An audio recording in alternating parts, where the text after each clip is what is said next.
All right. As every student in USSR, I went through very extensive physical and military training and civil defense training too. Unlike in the United States, where civil defense is virtually non-existent, zero. In USSR, every student, whatever his major subject, has to go through very extensive 4-year military and civil defense training. You can see me here with a group of students during one of the war games near Moscow.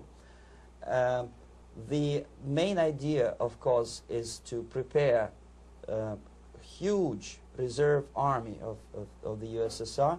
Each student has to graduate as a junior lieutenant. In my case, it was administrative and military intelligence service. My first assignment was to India as a translator with the Soviet Economical Aid Group, building refinery complexes in Bihar state and Gujarat state. At that time, I was still naively, idealistically believing that what I was doing contributes to the understanding and cooperation between the nations.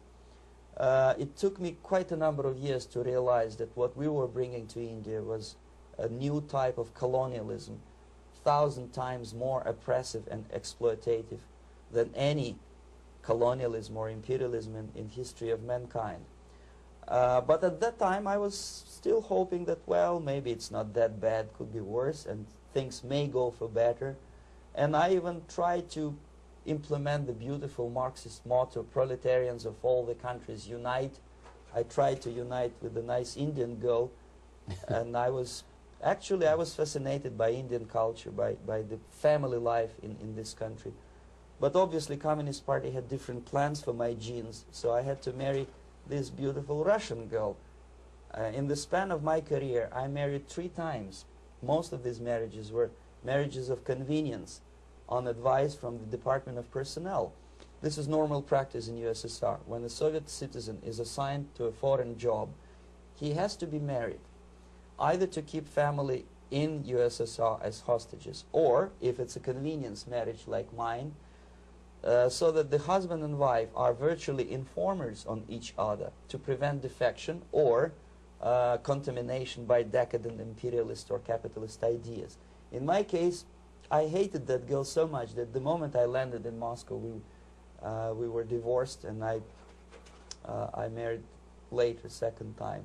By the end of my first assignment in India, I was promoted to the position of public relation officer. You can see me here translating a speech by a Soviet boss.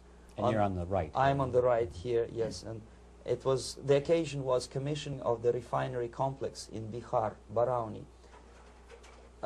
Back in Moscow, I was immediately recruited by Novosti Press Agency, which is a propaganda and ideological subversion front for the KGB. 75% of the members of the Novosti are commissioned officers of the KGB. The other 25 are, like myself, co-opted agents who are assigned to specific operations. In this particular case, you can see me talking to students of Lumumba Friendship University in Moscow. This is a huge school under the direct control of the KGB and Central Committee, where future leaders of the so-called national liberation movements are being educated and selected carefully.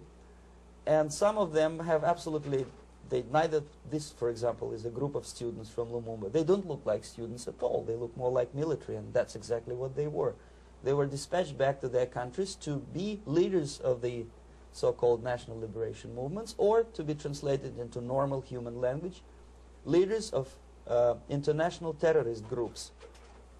Another area of activity when I was working for the Novosti was to accompany groups of so-called progressive intellectuals, writers, journalists, publishers, teachers, professors of colleges. You can see me here in Kremlin. I'm second on the left, with a group of Pakistani and Indian intellectuals. Most of them pretended they don't understand that we are actually working on behalf of the Soviet government and the KGB. They pretended that they are actually being guests, VIP intellectuals, that they are treated according to their merits and their intellectual abilities. For us, they were just a bunch of political prostitutes to be taken advantage for various propaganda operations. Therefore, you can see perfectly well the senior colleague of mine on the left doesn't really have that much respect on his face, and myself with a very skeptical smile, typical KGB sarcastic smile, anticipating another victim of ideological brainwashing.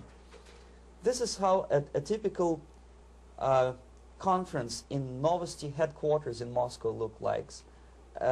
Sitting in the middle is Boris Burkov, the then director of Novosti Press Agency, high-ranking party bureaucrat in the Department of Propaganda. I am standing next to a famous Indian poet, Sumitranandan Pant. He was famous because he was an author. He was the author of a famous poem titled Rhapsody to Lenin. That's why he was invited to USSR, and everything was paid by the Soviet government. Pay special attention to number of bottles on the table. This is one of the ways to kill the awareness or curiosity of foreign journalists. One of my functions was to keep foreign guests permanently intoxicated the moment they land at Moscow airport. I had to take them to the VIP lounge and toast to friendship and understanding between the nations of the world. Glass of vodka, then a second glass of vodka. And in no time, my guests would be feeling very happy. They would see everything in kind of pink, nice color. And that's the way I had to keep them permanently for the next 15 or 20 days. At a certain point in time, I had to withdraw alcohol from them so that some of them who are the most recruitable would feel a little bit shaky, guilty, trying to remember what they were talking last night. That's the time to approach them with all kind of nonsense, such as joint communique or statement for Soviet propaganda. That's the time they are the most flexible. And of course, what they didn't understand, they didn't realize or pretended not to realize, that myself, who was drinking together with them, was not drinking at all. I had ways to get rid of alcohol through various techniques, including special pills which were given to me by my colleagues. But they were taking it seriously. In other words, they would consume quite a large volumes of alcohol and feel quite uneasy next morning.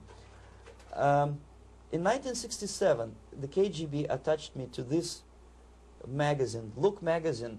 A group of 12 people arrived to USSR from United States to cover the 50th anniversary of October Socialist Revolution in my country.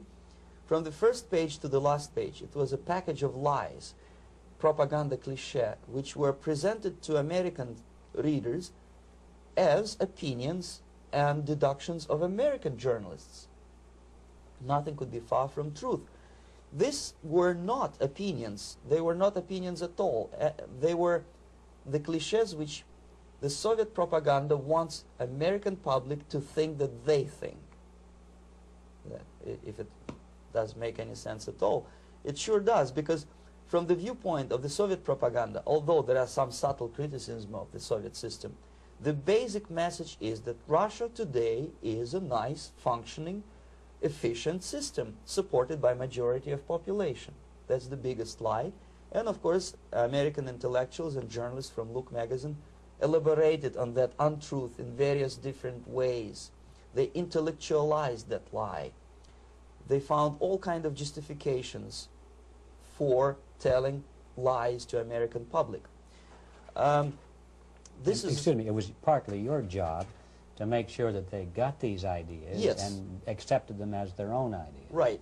Actually, even before they arrived to USSR, and they paid astronomical sum of money for that visit, they were submitted, this Novosti Press Agency developed so-called backgrounders, 20-25 pages of information and opinions which were presented to the journalists even before they bought their tickets to Moscow. They had to analyze the situation, and judging on their reaction to that backgrounder, the local Novosti representative or local Soviet diplomat in Washington, D.C. would assess whether they be given visa to USSR or not. So they were selected ahead of time. Oh yes, they were pre-selected very carefully, and there is not